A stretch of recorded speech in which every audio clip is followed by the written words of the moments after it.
বিধানসভা ভোটের গণনা পর্বের আগেই উত্তর দিনাজপুর জেলার ইসলামপুরের দাড়িভিট ঘিরনিবাড়ি এলাকায় তাজা বোমা উদ্ধারের ঘটনায় তীব্র চাঞ্চল্য ছড়িয়েছে। স্থানীয় সূত্রে জানা গিয়েছে, সন্দেহজনক বস্তু পড়ে থাকতে দেখে এলাকাবাসীরা পুলিশকে খবর দেন। ঘটনাস্থলে পৌঁছে পুলিশ বোমা নিষ্ক্রিয়কারী দলকে ডেকে পাঠায় এবং এলাকা ঘিরে ফেলে তল্লাশি চালায়। প্রাথমিকভাবে অনুমান, ভোটকে কেন্দ্র করে অশান্তির উদ্দেশ্যে বোমাগুলি মজুত রাখা হয়েছিল, যদিও এখনো পর্যন্ত এই ঘটনায় কাউকেই গ্রেপ্তার করা হয়নি। ঘটনার তদন্ত শুরু করেছে পুলিশ, পাশাপাশি এলাকায় নিরাপত্তা ব্যবস্থা জোরদার করা হয়েছে।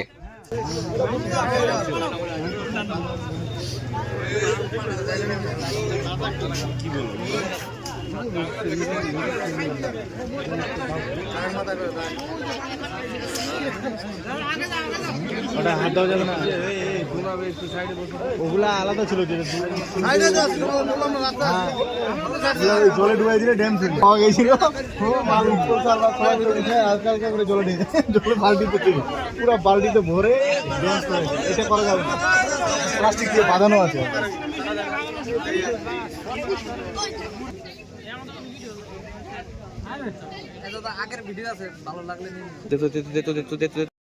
সকালে আমি আসলাম, জমিতে কাজ করতে আসলাম, তখন হলো দেখলাম আমি একটা ব্যাগ ছিল, ব্যাগটা উল্টালাম, ব্যাগের মধ্যে দেখলাম যে 3টা আছে, বম আছে।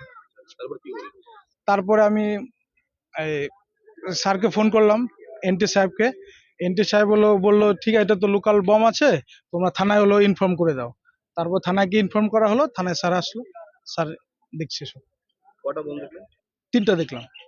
কি মনে হচ্ছে বম দেখে? চোখে দেখে হচ্ছে না কি হতে পারে? সেটা তো স্যার আমি বলতে পারবো না। কোন এলাকায়? এটা দাড়িভিট বলে এটাকে। কি নাম আপনার? কৃষ্ণ হালদার। কি দেখলেন? বম। কটা বম দেখলেন? মোটামুটি 3টা। লোকজন আস, পুলিশ এসেছে? কিলো? পুলিশ এসেছে? পুলিশ? হ্যাঁ, পুলিশ আসলো এক্ষুনি। কি মনে হচ্ছে বম দেখে? বম দেখে তো আমরা একটু ভয়ে আছি, আতঙ্কের মধ্যে আছি। বম দিকে রেখে গিয়েছে না কি মনে হচ্ছে? সেটা তো বলতে পারবো না, মনে হয় রেখে গিয়েছে। তবে কালকে রাত্রে মোটামুটি 9টা নাগাদ এদিকে বোমের আওয়াজ পাইছি।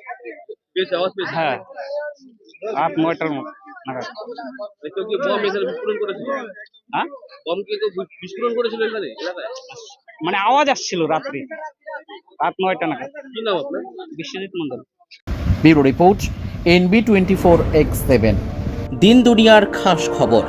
লাইক করুন আমাদের ফেসবুক পেজ, সাবস্ক্রাইব করুন আমাদের ইউটিউব চ্যানেল।